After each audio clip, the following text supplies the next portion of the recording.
To begin with, I'm actually lucky that I'm in the same room with Mr. Karanville. So I mean, also I think that interaction is going to be amazing.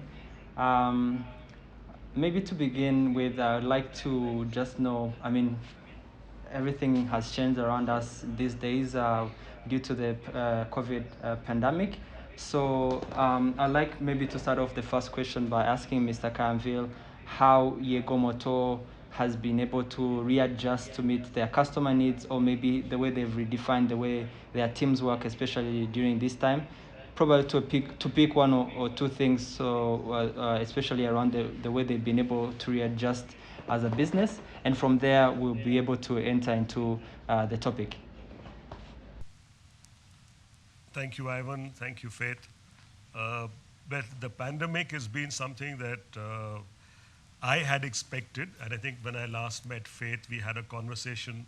And the conversation was, she said, are you saying if?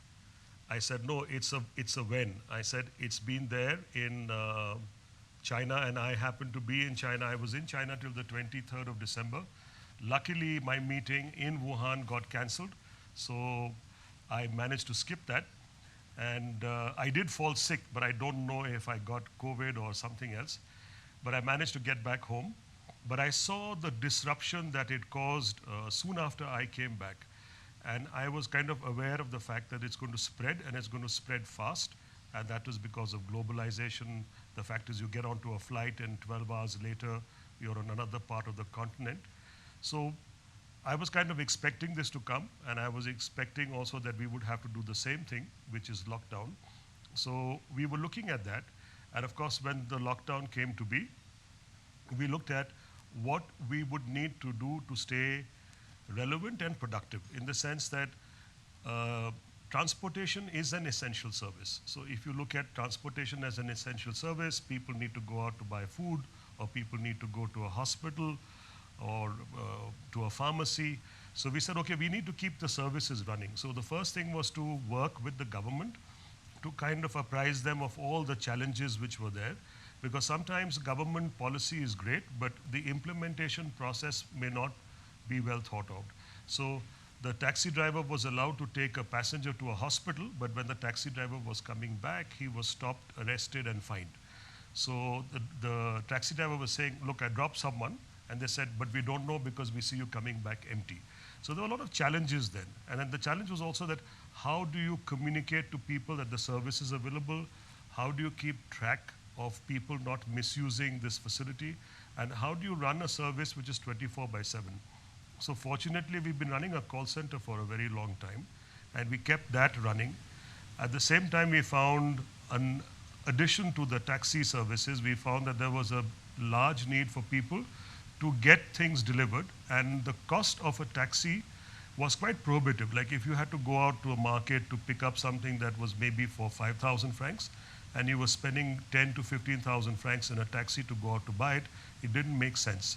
So we said, why not use our motorcycle taxis, pivot them, and use them for delivery services. So we started to do that more from an informal side, and then we got requests for food, we got requests for medicines, we got requests for picking up groceries, picking up things from Simba. So we started to do that, but all, I would say, in an informal way. Then we started tying up with the different merchants, but obviously realizing it's COVID, everyone's going through a difficult time, costs have gone up.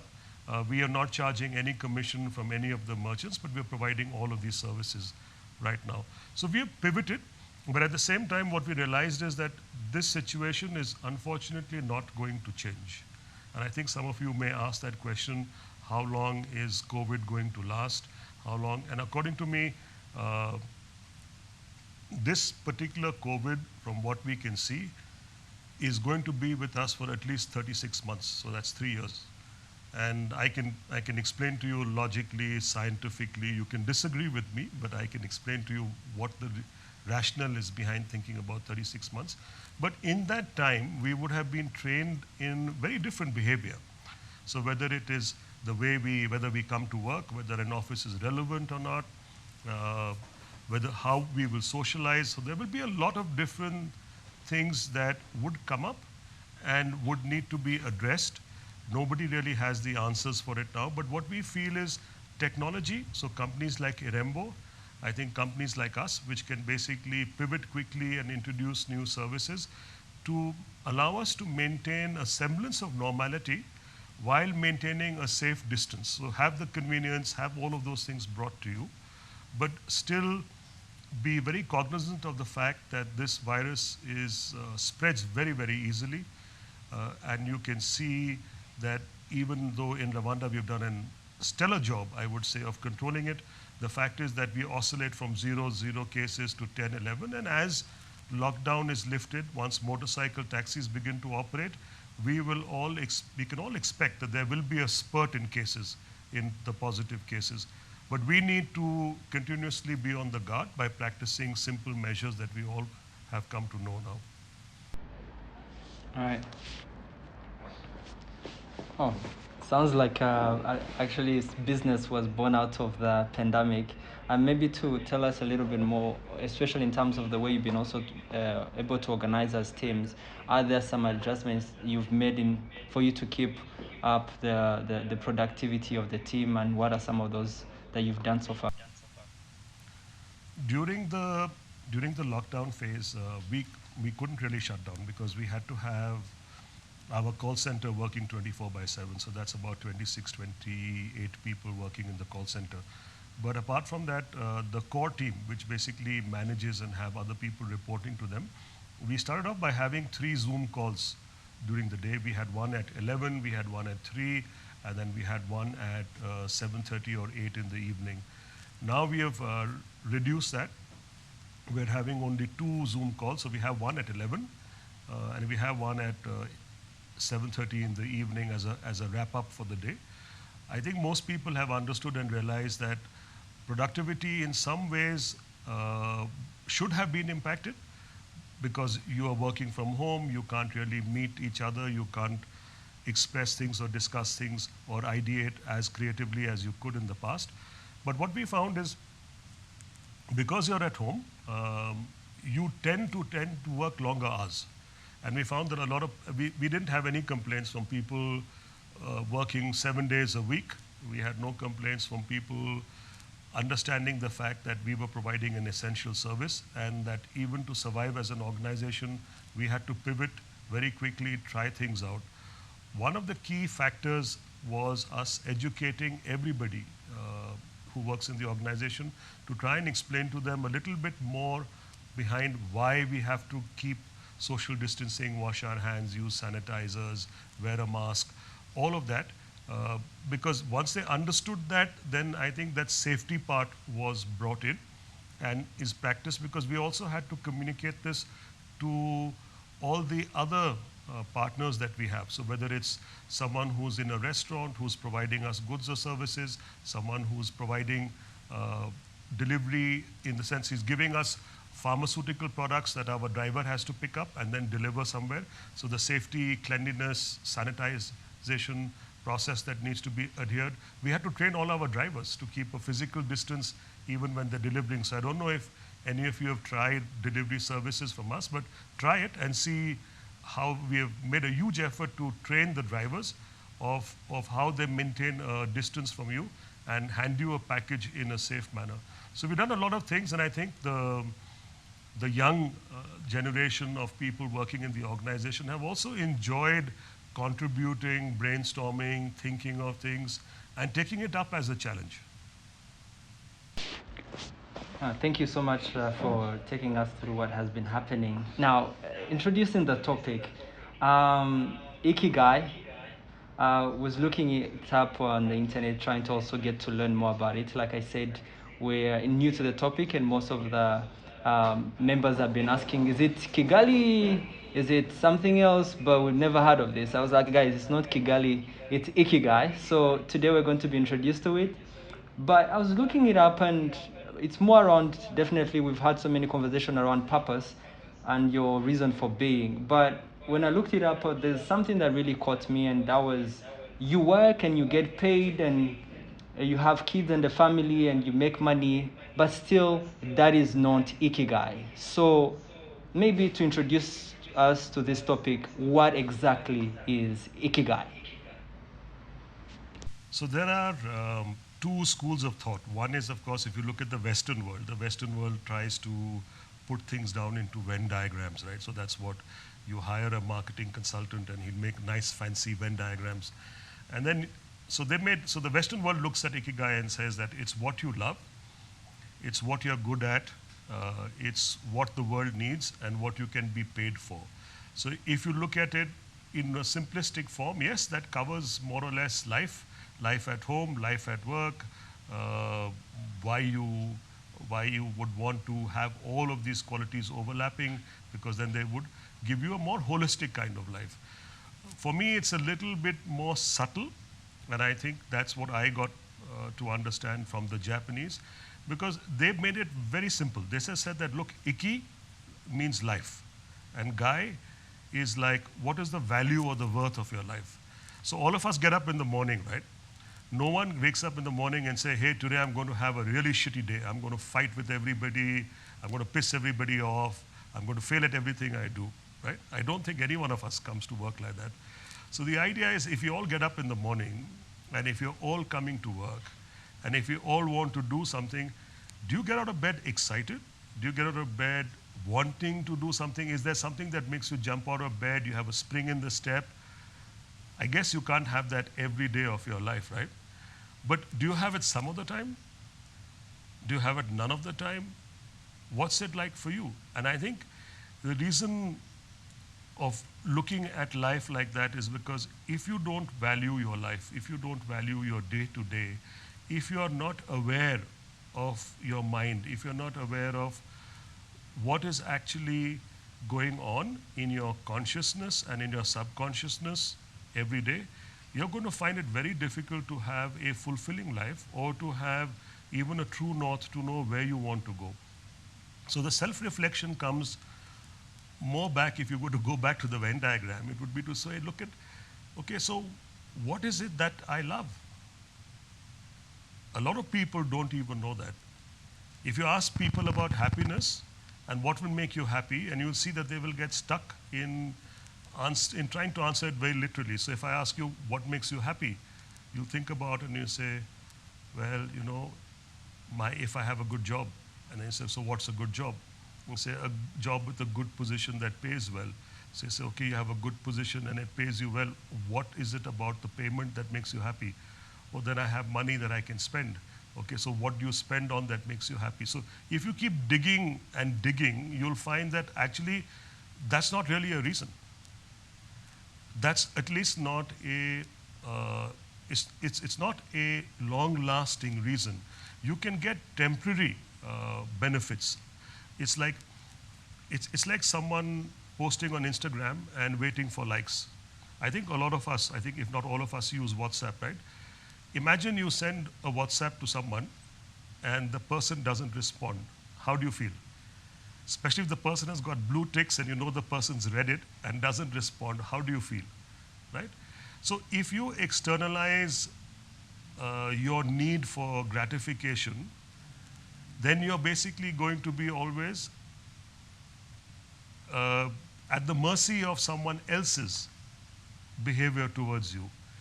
So when you basically come back to looking at it from a perspective of understanding yourself, so you understand what is it that you love, what is it that you're really good at, and then instead of saying what is it that the world needs, is to look at it and say, look, what is it that I can give to the world?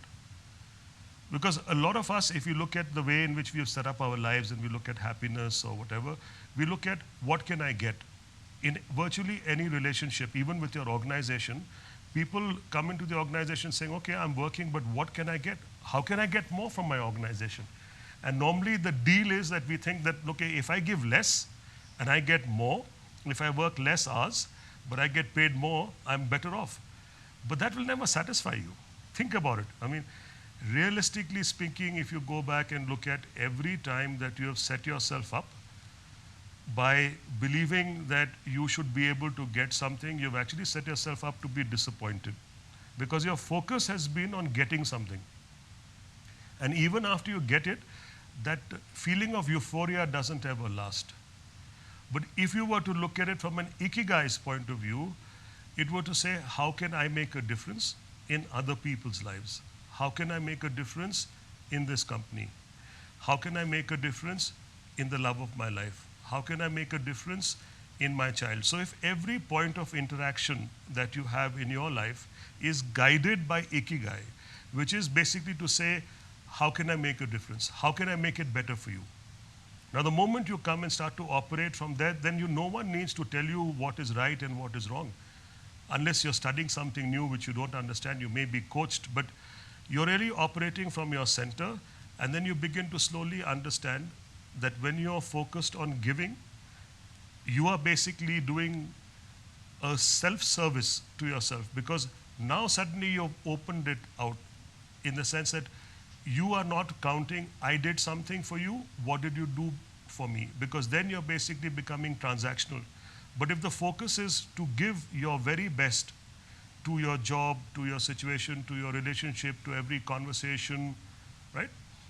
That is when the actual joy or the actual happiness or the actual sense of fulfillment comes in, because you are doing something good without wanting anything back in return. So from my perspective, it is being aware of the fact that you make a difference, but you can make a much bigger difference by understanding that your focus should be on how you can make a difference to other people's lives in a positive manner. So that is my belief. That is my Ikigai. That's what gets me out of bed in the morning. Thank you for sharing with us a little bit about your Ikigai there. A very key component, like you were saying, is first of all, it starts by knowing yourself and knowing that what you're contributing, whether in the workplace, is just far more beyond what you're actually doing.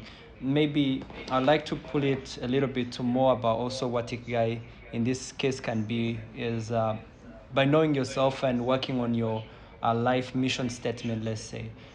When I was looking it up, I noticed they say over 12% of people are the only people around the world that know their Ikigai. The rest of 80% are waking up every day. So, what is it that you need to do, whether it's working on your life mission statement, whether it's to look at Ikigai, what exactly do you need to do and where do you actually start? Do you wake up one day and say, okay, I need to change things around here and I'm going somewhere, just let's say like a company would go for like a retreat and work on, a vision for the company. What happens for you to be able to work on your Ikigai and follow that? That's an interesting question, and I think people have spent thousands of years trying to figure out: is there a simple way? Do I go to a retreat? Do I go to a guru? Do I attend meditation classes? How do I get aware? I think across cultures and across countries, and if you go back to recorded history, which is about 8,000 years old, man has asked these kind of questions. And the real gurus have basically told you that the first thing is self-awareness, is to become aware of yourself. And what I mean by self-awareness is you're all listening to me talk right now. And there's a cognitive process that's happening when you're obviously listening to someone talk. But just while you're listening to me talk, become aware of the fact that there is another level of awareness which is already operating in all of our minds, but you may not be aware of it, which is either agreeing or disagreeing with what I'm saying. It is judging what I'm saying, maybe coming up with a question, maybe coming up with a repartee, maybe thinking it's a waste of time. That dialogue internally is happening, and that's one level of awareness. And if you actually relax your mind a little bit more and just look at your own mind, you will find that deeper than even the one that's asking questions and doing all the judgment, there is yet another level of consciousness which is eternal and which is always there. And that is basically the mind of what we call the observer. And all of us have it. There's nothing unique in nothing needs to be unique in any one of us to have it. So when you're looking at the observer, what is the observer? The observer is omnipresent. That's your consciousness, that's your soul, or whatever you want to call it. You can, when people call it different things, but that is also there. What is different between that and the first level, which is the cognitive process, and then the judgmental level, and this one, is that this level of consciousness is always there, but it is impervious to your situation. It doesn't care about hot, cold, bad, good. It's just watching. Have you ever been angry, really angry enough to want to lash out and hit someone? Even at that point, if you actually go back and think about it, even at that point in time, there was an awareness that you were angry. Now, if you were angry, then who was aware that you were angry? All of us have these ways of awarenesses. And if someone tells you a story that, come to my class, I'll take you to a seminar, I'll teach you for 28 days, and you will then understand all of this, sure. People can spend 28 lifetimes trying to understand it. But the day you begin to realize that you're your own master, you're your own guru, you already are perfect in every way, all you need to do is to pay attention to yourself. It is there. Before you begin to get upset, it is there. When you begin to fall in love, it is there. When you like something, it is there. When you dislike something, it is there. All these three levels of consciousness are with you all the time. So your decision to become aware of them is the first thing. Once you become aware of them, then you basically begin to understand yourself and you see what your trigger points are. Okay? What sets you off, what pisses you off, what pleases you, what short-term pleasure, where you get into denial, where you feel guilty. You begin to then understand yourself, because now I've moved back and taken responsibility for who you are and what you're experiencing in life. So this can get very involved very fast, and it can become very deep very quickly. So maybe the time that we have today may not be appropriate, but even for one or two of you, if you can at least become aware of the fact that there are these levels of consciousness, and these levels of consciousness are there with us all the time. You have all of these, we just don't pay attention to them. So if you become aware today, at the end of this conversation today, if we become aware of the fact that we have these different levels of consciousness, regardless of what is happening around me, regardless of whether I got the raise, regardless of whether I got furloughed or I had to take a salary cut because of what's happening, whatever my situation is, I always have the three levels. And the deepest level of your consciousness is never really bothered about what is an outcome and what's happening. And that is the part that all the people who talk about today in Western science, that getting in touch with yourself, getting into a meditative practice. Your meditative practice is basically about coming home to self. You come to that part of your mind or your soul which doesn't get impacted. And even if you don't agree with that right now, that's fine. But as long as you begin to aware that there are other levels of mind than the one which you use for processing, then the one which you use for judgment, right, wrong, good, bad, I'm feeling cold, I'm feeling hot, I'm hungry, I'm pissed off. If you get over that and you begin to come to this higher level of consciousness, which just is, you will find a lot of peace suddenly coming into your life, and you'll begin to then see the trigger points, and then if there are further questions on that, I can answer on then how to handle trigger points, and then how to learn once you have that awareness. Which brings me actually to a really good conversation, which we are talking about, especially around self-awareness.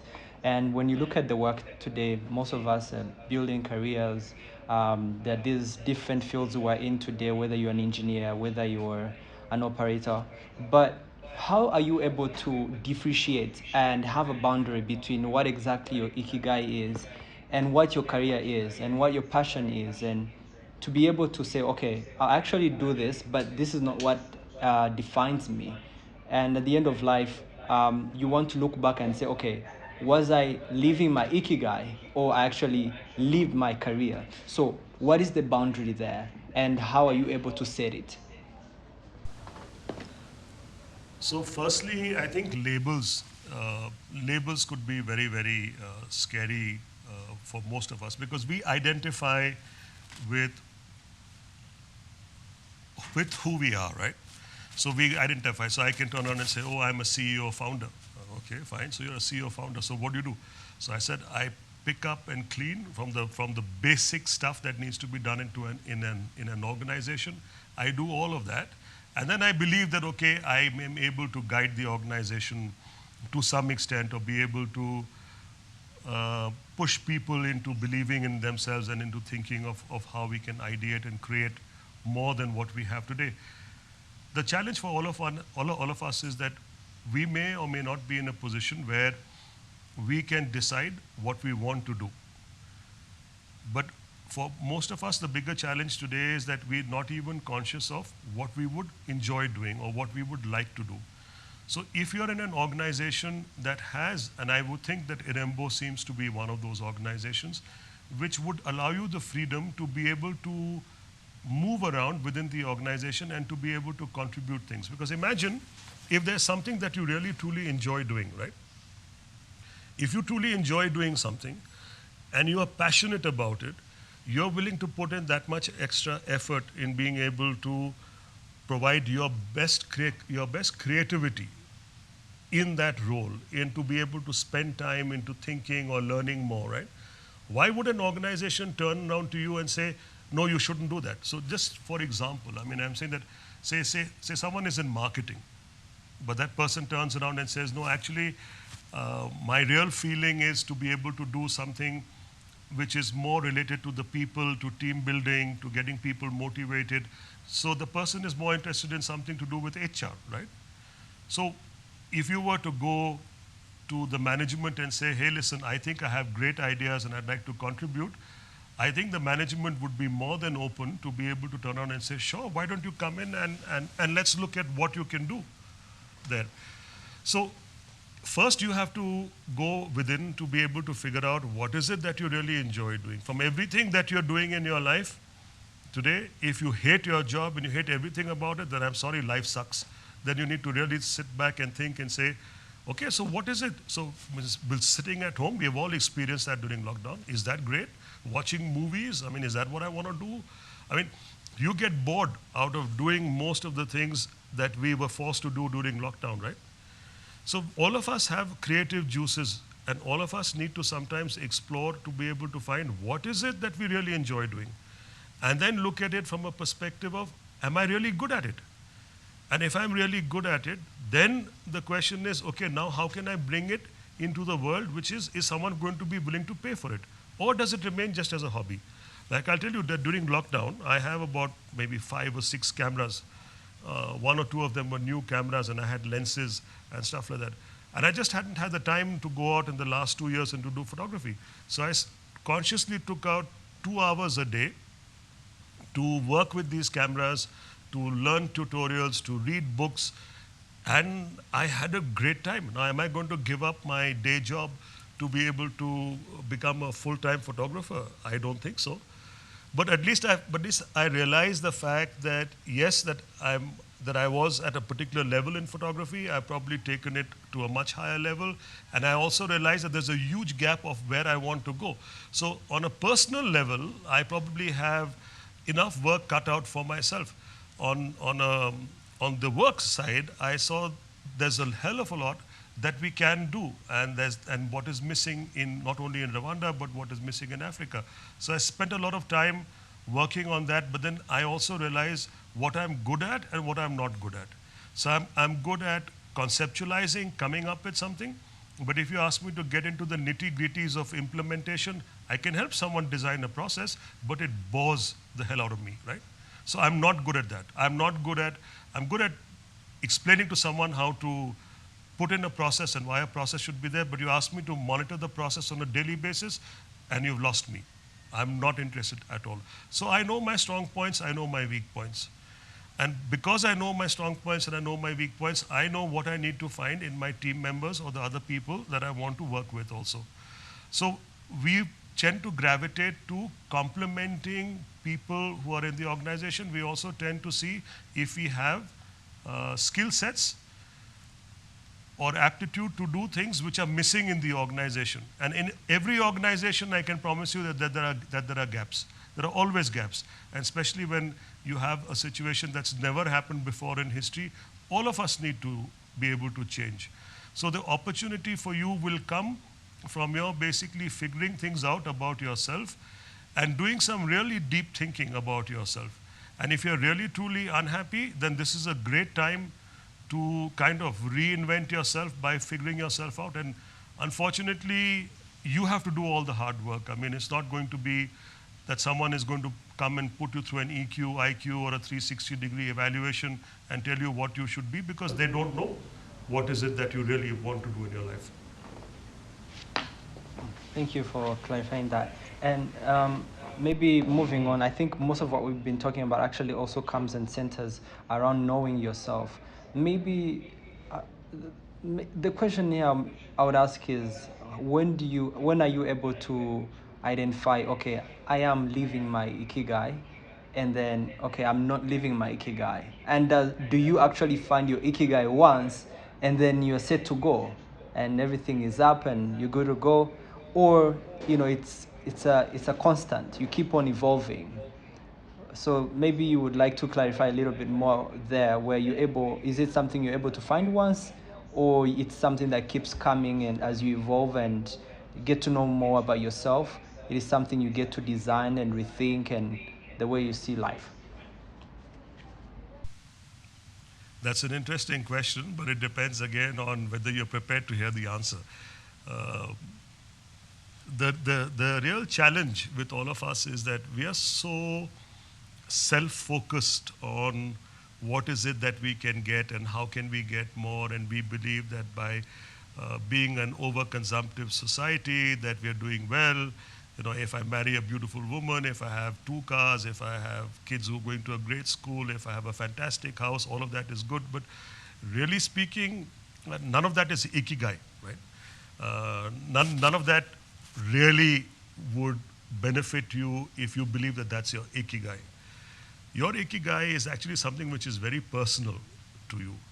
And unfortunately or fortunately, the ikigai is actually universal. So regardless of whichever way you take, the path you take, what may be right for you today, as you grow a little older and you get into your mid-30s and then your 40s and then your mid-40s, you will feel that a lot of things that you felt were very, very important in your life kind of lose significance, right? And then you've seen this about what you liked as a teenager, and as you've evolved in life, what you thought was very important and key, including friends that you may have had, interests that you may have had, habits that you may have had. You've grown up and you've dropped many of these things. So as you continue to grow, to some extent, what you believe is your ikigai is going to change. But whenever the penny is going to drop and you're going to realize what your ikigai is, I can promise you it is universal for all of us. There is no other ikigai. Your only ikigai, your only true ikigai is to get out of your bed in the morning, thinking, believing that your purpose of your life is to do something good for other than yourself. And you will realize that the moment you begin to do things for other people, especially when you don't want recognition, when you don't want something back, the moment I begin to do something for someone, and if I begin to keep an account, I have done so much for them, I have gone out of my way, they are so ungrateful, they never give it back, then the fact is you haven't given. Because the moment you begin to measure, whether it's your spouse, your boyfriend, girlfriend, to your parent, to your child, the moment you begin to measure, and the worst thing that you can tell someone whom you love or you want or you believe that you love is, do you not understand how much I've done for you? Frankly, you've done nothing. Because you've always set a hook in wanting back recognition, valuation, validation, or love, or something or the other. The moment you get beyond that and you get to the fact that the doing becomes an end in itself. So in fact, you begin to feel grateful for having been given the opportunity to give something without expecting or wanting anything back in return. That is the true ikigai for all of us. And whether we want to spend this lifetime, 18 other lifetimes figuring it out, the unfortunate truth is people who have lived for thousands of years and have spent lifetimes sitting under a tree meditating, or even you look at even today, I mean, you can go into the scientific part of the world today of people looking at, people using fMRIs to see how our brain functions, people using quantum physics to talk about entanglement. The connectedness that we have, we would need to have a series of conversations to be able to explain to you from a scientific perspective that how the way that you think, your very thoughts, how powerful they are and how they have an everlasting impact not just on yourself but on everybody else who may be 10,000 miles away from where you are today. So in the end, the only real way of living with your ikigai and to have a real ikigai is when you stop being self-focused and you start focusing on what is it that you can bring to the world? How can you make it a better place? What can you do? But without expecting or wanting anything in return. That is the key. Thank you for actually focusing on that, I think, which is a very key lesson, especially looking also maybe what we do even on a company level, on why you're doing what you do at the company and going beyond actually what you're asked to do or what is in your JD. I think that's a very, very key point to point out. But I'd like to maybe bring a little bit of ikigai and entrepreneurship, especially as an entrepreneur. We're in the startup area where most young people are definitely looking for the next big business idea, and it's a very competitive market. So many people want talent and all this, so we're lost in all that and trying to be the best and get the best on the market out there. But how are you able to connect your ikigai and, let's say, entrepreneurship and your career, and how do they actually relate? To be actually successful, I mean, if you look at a lot of different companies that have come up and unfortunately or fortunately have flamed out, and there are many companies. So unfortunately, some companies have got hit by having bad business models. Some people have got hit by being too greedy. So there are, I mean, if you look at in the last year, the number of companies that were valued at 10, 20, 40, 50, 60 billion dollars, and you look at what their worth is today, and the question is that their very survival today is questionable. The fundamental thing about what you want to do in life, whether you're going to work with someone, you're going to found a startup by yourself, relates to the ikigai in a very deep manner. And the very deep manner is that what is the problem that you're trying to solve? And it actually goes back to the same Venn diagram, right? What is the problem that you're trying to solve? If it's a real problem, why hasn't anybody else solved it before you, right? If you really think it's a big problem and you have a solution for it, it might be a fact. But the question is, will people be willing to pay for it? So if you pass those tests of being a valid business opportunity or a business model, and the fact that people are going to be willing to pay for it, is it a niche market or is it something which is scalable? Once you figured that out, then you must understand that the key to every business comes back to the ikigai. What value proposition are you going to give in that business? How are you going to package it? And how are you going to continuously delight your customer? Because today, when we started, we had a monopolistic position for motorcycle taxis, right? And we unfortunately were not able to raise the money, and I think we waited for certain events to unfold, which in hindsight I think we shouldn't have done. But today the market, there are 2 other licenses already granted. Government may give it to 5 other people, we don't know. Whether it's a viable market or not remains a question. But the fact is, who's going to win in this market? The person who's going to win in this market is basically going to be the person who's going to provide the best service to both sides. It's a 2-sided marketplace. We have the taxi drivers on one hand, and we have the customers on one hand, or the motorcycle taxi drivers on one hand, and again the passengers on another hand, right? So if it's a two-sided marketplace, and if we can't deliver value to both sides, then we are dead in the water. So shouldn't that be part of my ikigai, to wake up in the morning saying, what is it that I can do to better the experience for the customer? What is it that I can do to better the experience for my partner who is the taxi driver or a motorcycle taxi driver? How can I make his life better? So like, in some ways, I think what Irembo has a huge number of touch points, right? So imagine there are so many services offered by Irembo. Now the question is that every time somebody has to use that service, how do you delight that customer?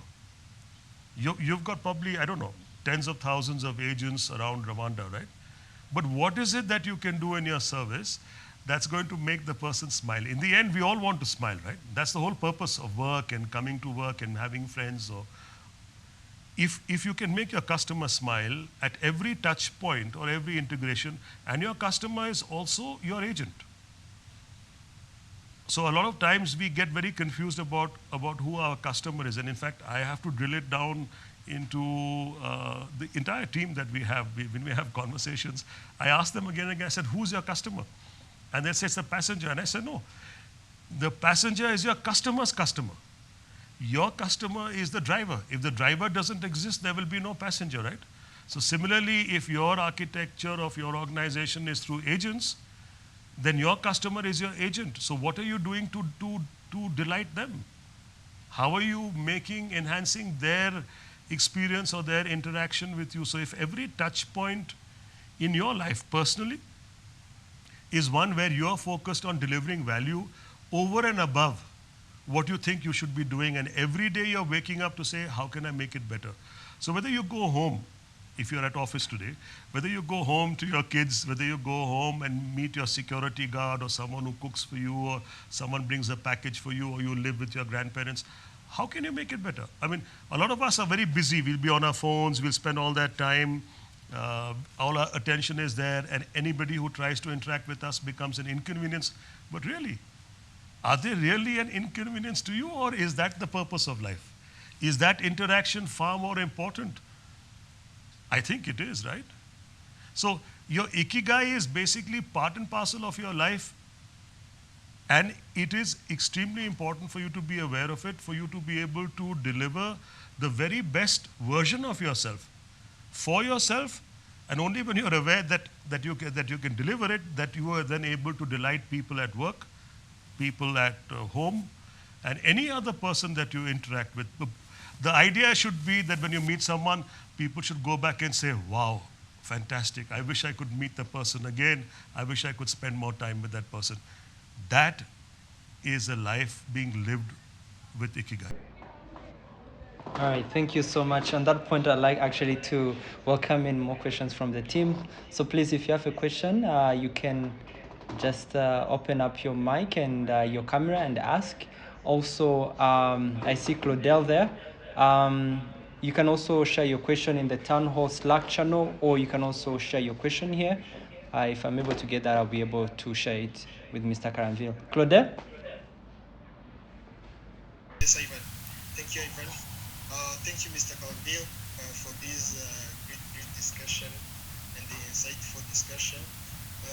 Personally, I'm interested in entrepreneurs' mindsets and the discipline. So it was a really pleasure to follow up this discussion of Ikigai.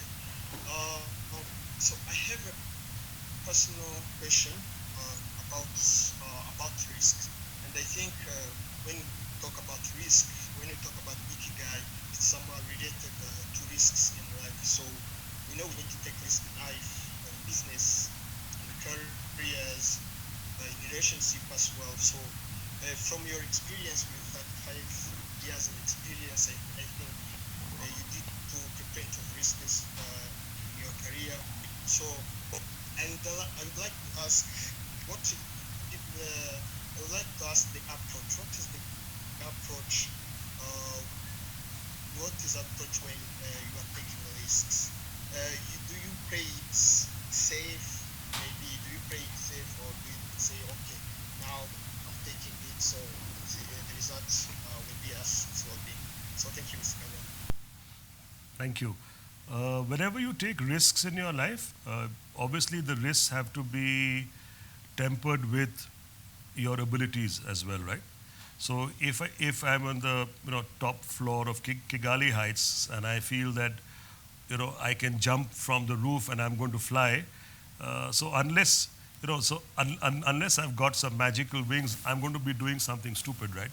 So the question is that yes, maybe I'm up at a height of maybe 18,000 feet and I have a parachute and I decide to take a jump, that's like base jumping, and the potential is that yes, my parachute should open 99% and I'm taking a calculated risk and I'm doing something.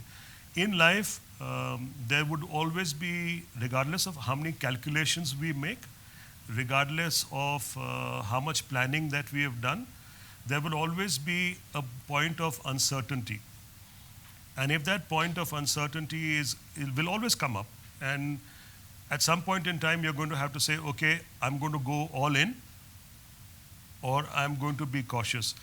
A lot of businesses can't be started up, and you can't have an entrepreneurial spirit by being overtly cautious.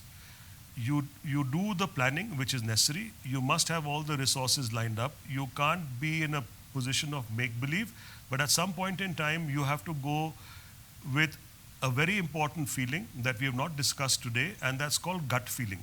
Well, maybe we can have another conversation about it somewhere, because the fundamental thing is we talk about gut feeling a lot, but people probably don't understand that you've got more neurons in your gut. Your gut is not your stomach, your gut is your intestine, okay? Your gut has more neurons than your brain does, and that's scientific. You can Google it after the talk and find about it. They will talk about the gut as your new brain. And actually, we think with our gut. And our gut is far more perceptive. When you're going to be doing something, you get butterflies in your stomach, right? When you meet someone, we say, I have a gut feeling that this person will be good for me.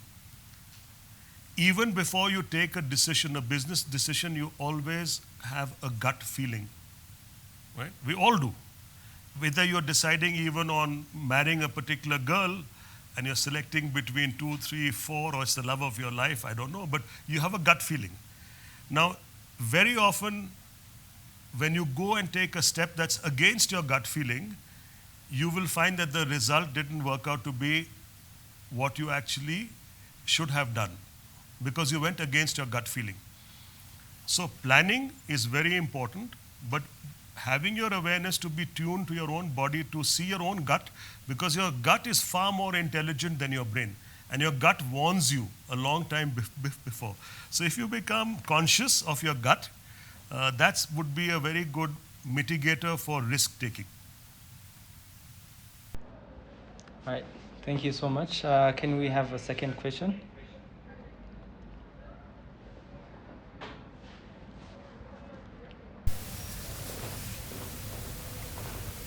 Do you have any more questions? Hello, Ivan. Sorry.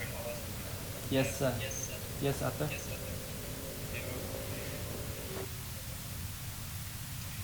Hello, Mr. Thanks a lot for your time and your inspirational speech. My question was more on a personal note. What make you, based on your guy, choose this job, and how does this job answers positively to your personal guy? You mean the job I'm doing here in Kigali? Yes, sir. Okay. So, life lived consciously is something which is, I think, very interesting. If you had met me in 2015 and had told me that I am going to end up living in Africa, or I'm going to be in a place called Kigali, I would have said, you're bonkers, even though my first visit to Kigali was in 2014. In 2015, I visited Kigali 3 times. But even in 2015, I had no intentions of living here, moving here, right? In life, what happens is opportunities will come up, and life will basically give you many opportunities. It's like a bus arriving. The bus arrives for all of us a lot of the time, we don't get onto the bus. Sometimes we get onto the bus.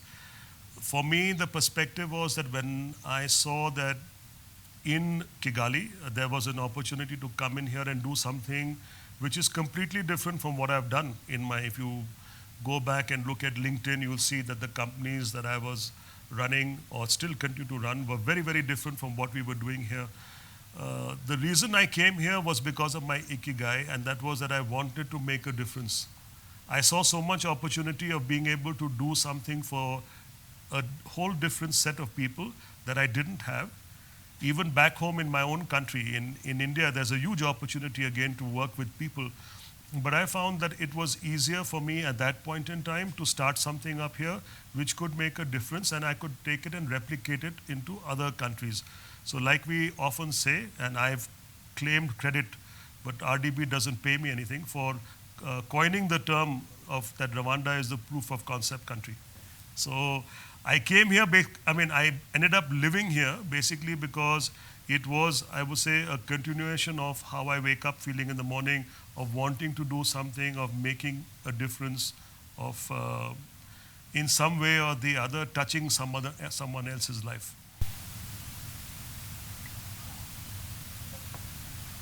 Okay, that's clear. Thank you very much. Right. We're definitely running out of time, but I'll be open up for at least 3 more burning questions, and then we come to the end of our conversation.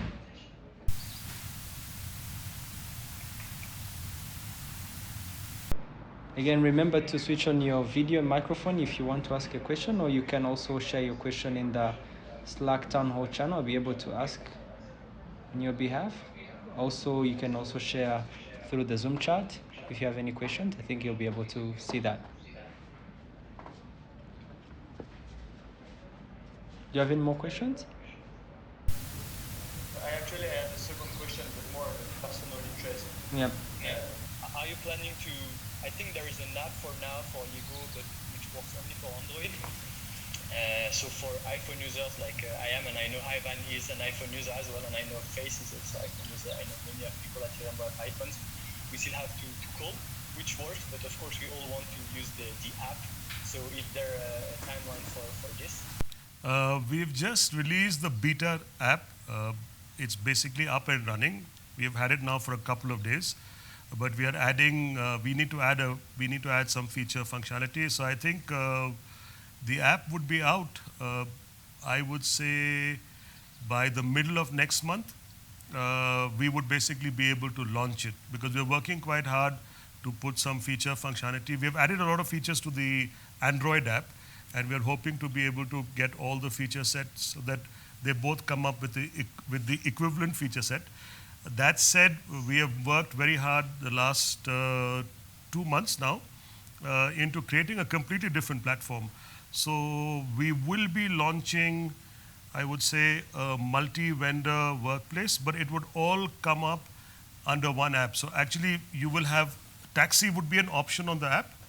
So if you're familiar with Gojek or Grab or the other companies, or even Glovo, we are hoping that, I would say that by, it would be probably middle of August, you'll have an app that would allow you to do, including your food, pharmacy, liquor, whatever you want, even odd jobs, errands, and then a full-blown marketplace.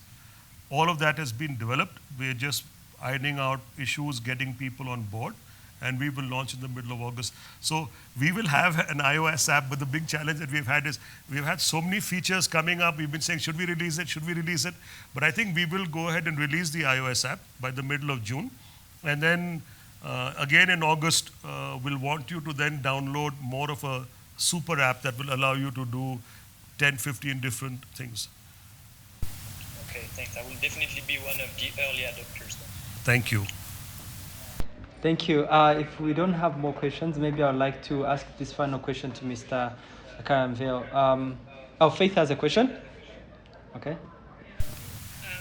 thought I could always use his airtime offline, but since no one else is going to ask now, I'll ask as well. Sometimes I wonder if, because I think this is very highly related to like enlightenment and really focusing on yourself and figuring out what it is about how you want to move through life that you want to optimize for, and then reducing the external noise that comes from putting yourself up on a pedestal to be judged, and especially in this digital age of social media and all of these things. So I think my question is more like, can young people actually attain a level of contentment, or does it, or on average, are they able to, or is it something that takes many years of experimentation, many years of seeing, okay, putting myself out like this, or managing my time like this, or doing certain things is not ideal. So is it just a journey, and then maybe you get into your mid-30s, and then your mid-40s, and then by your 50s, you're like a guru at being you? or do you feel like there's a shortcut to it? Because I feel like this conversation is very good, but is it something that we'll go and kind of forget after we start to run across for our objectives and all the personal things? How do people balance this with the need to prove themselves? Because I think when you're young, that's really a great time to create a track record, to validate yourself, to figure out what it is you're good at. But how do you manage that with actually trying to center yourself as a human being as well?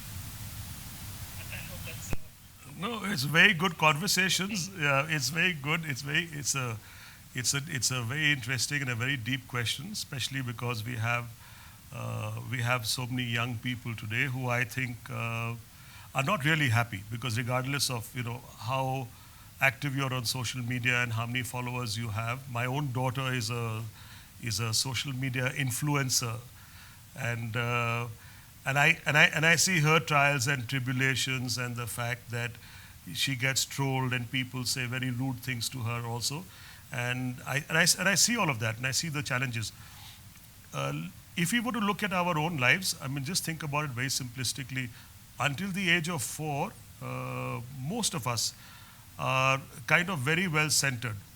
We are really, unless we come from a very abusive family, we are normally given the freedom to be childlike, to explore, to be happy, to do things, and you live in a supportive environment. But after the age of 4, or what we are unfortunately training our kids to do, is we train them to do certain amount of behavior to be able to always look out for affection. So basically you are taught unconsciously by your parents, who are not ill-meaning, but that's unfortunately the way society has gone on to evolve, is that we are taught how to behave in a particular manner to be able to get recognition from our parents, okay? To get attention, to get their time. Now that has become even more restricted today. So even if you look at all of us, the fact that all of you have been online now for an hour, for me it's an honor, because what have I been able to get from you is the most precious commodity that you all have in your life, and you can't take it back from me now. All of you have given me 1 hour of your life, right? By being present. Think about everything else that we do in our lives. Okay, what do we really value? Even if you're on a phone call, and if there's anybody who disagrees with me, I'd love to hear from you. Imagine you're on a phone call with someone, but the moment that other person whom you can't see on the phone call begins to think about somebody or something else, can you not sense that the person is no longer paying attention to you? We all can, right? So the question is that if the sheer presence of being and being present is so important to all of us, and that is what we are doing now in the here and now. We are in the middle of a pandemic. We can all talk about a lot of different problems that we have, but we have taken the time out for this particular call to be able to spend time to maybe learn something new, right? So when you say that there are young people, and does it come with age? Yes, it tends to come naturally with age. Why? Because you go through experiences. After having gone through different loves and falling in love and falling out of love and getting married and experiencing that and having children and maybe staying married or getting divorced and getting remarried or whatever, you go through life, you go through different career paths. What happens is you have a collection of learnings which then decides, and you turn around and say that, even that didn't really fulfill me. I became CEO, so big deal. How was it different from what I was doing 10 years ago, right? So when all of these things start coming to you and every goalpost that you put up and you have gone past it and you say, it doesn't feel any different. That's when you normally come to self-reflection. Now, some of us are lucky in the sense that we get to hear something earlier in life and we could be very young, but we could be open to understanding and learning that everything that I'm chasing after, especially all the gratification that I get from social media, and social media has been referred to as cocaine because it is actually a dopamine fix. Every like, every touch point, every thumbs up or whatever you get releases dopamine, serotonin in the brain because you are now seeking validation. But the moment that is withheld, for you, it's a horrible experience then. So for all of you who want to become free of that and to realize that that is giving control to someone else and you don't need to give control to someone else, and you can find that everything, and this is sometimes scary for people to hear, but everything that you want in life, you already have. Very difficult. But it's a fact, and I can discuss it with each and every individual who doesn't believe it, but everything that you want in your life, you already have. Okay? I'm not talking about the car. I'm not talking about the money in the bank. But that doesn't make a difference to your life, and you just don't realize it yet. So for all of us to be able to drop it, yes, we can say that, look, I need to have this conversation once a week for a year, and maybe it'll make a difference. That's your choice. Some of us could have just heard this conversation today and begin to think about it, become aware, and in a couple of weeks or a couple of months can have changed dramatically how they perceive life. So there's no digital answer. I disagree and I fight with a lot of people who say that there are 28 steps. This is not a dance, this is life. And it's just for us to become aware of when we want to drop it, because the rest of it is just finding the signal in all the noise that we have in our head. And to find the fact that when you drown out, it's like listening to music. That's why you put a headset on, right? When you drown out the noise and you listen to the signal and you get in touch with your own signal, that's when you're centered and that's when you're at your happiest. Thank you for that. Yeah. Maybe just a comment. I also just think Ikigai is also something that you could do in flow, like something you spend multiple hours on, right? That maybe you would still do if you weren't paid for it. And you said maybe it's not process for you, but I think it's process for me. Process design. But that's another thing. So what if you find yourself in a position where maybe your role requires something or your partner requires something, but you don't really feel like it's your mojo, it's not the thing. Then what? Yeah, so you don't have to be To appreciate what they're so doing and grow. So the challenge that a lot of us have is that we get stereotyped into role models, right? And you get pulled in different directions, and you believe the moment you're doing something out of an obligation, please don't do it. Because it's not coming from within. It is actually going counter to who you actually are, right? So a lot of the times, because of a role or because of a relationship or whatever, we get pushed into doing things, and there is no authenticity there. And for the other person also, please believe, if you do something which you don't feel from your core of your being is something that you should be doing, it comes out as inauthentic and is not of any real value to the other person. In fact, that other person holds it against you, will not tell you, but actually the other person will hold it against you. So the best way to is that once you have understood yourself, and then you're open enough with yourself, and you're not scared of broaching it, but you can bring the subject out and tell someone that, look, I'm not comfortable. You know, I'm not saying it's good, it's bad, it's wrong or right, but from where I am right now, this does not resonate with me. I need some more time. I may grow towards this direction, but I may not grow to this direction. But don't ever please force yourself to do something, because if it's not coming from the core of your being, you will not be successful about it. It will come out as as authentic, and other people will see through, and nobody would benefit.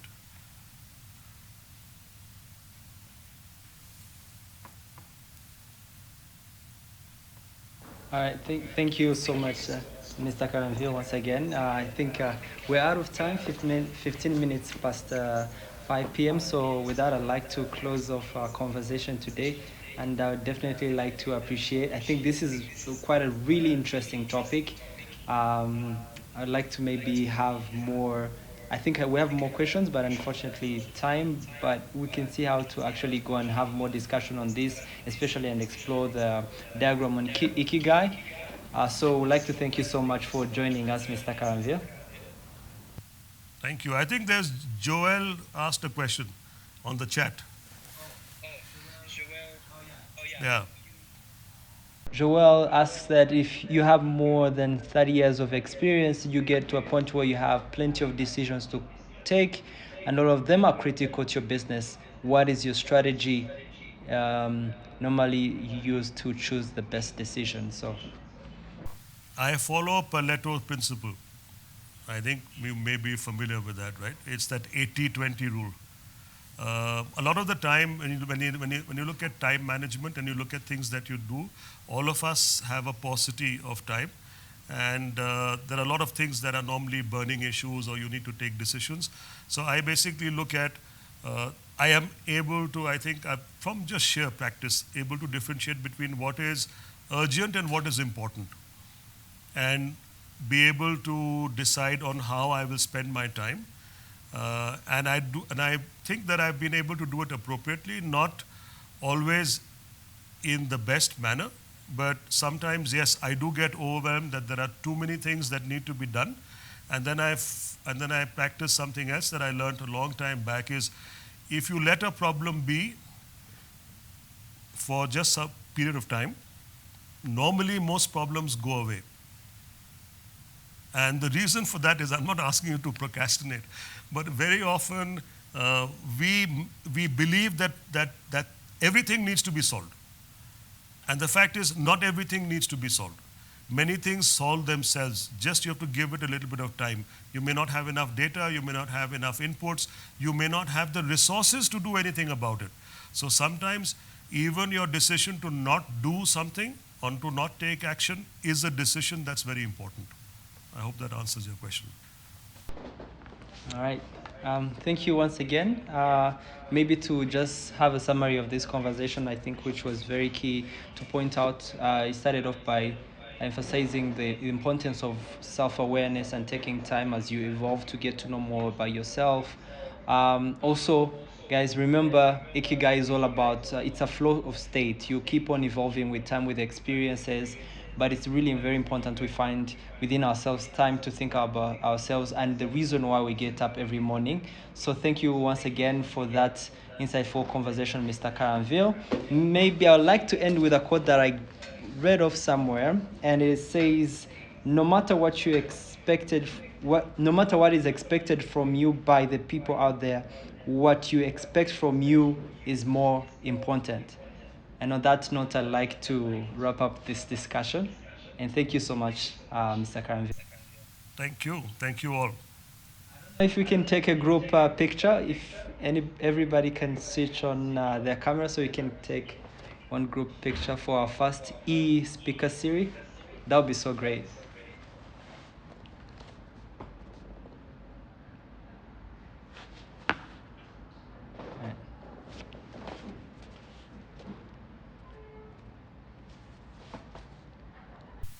Are you going to do a screen cap?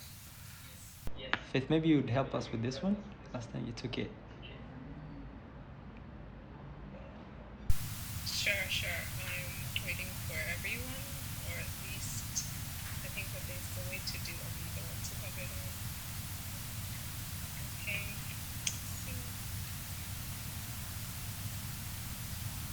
Cheers, smile.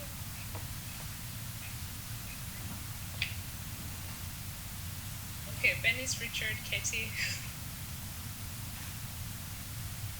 There's some people who have their mug shots here still. Okay, we'll try one more time.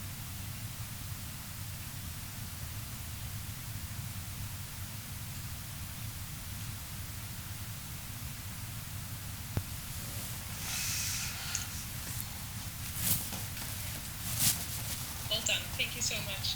Thank you. Guys, Bye. thank you Bye. thank you for joining.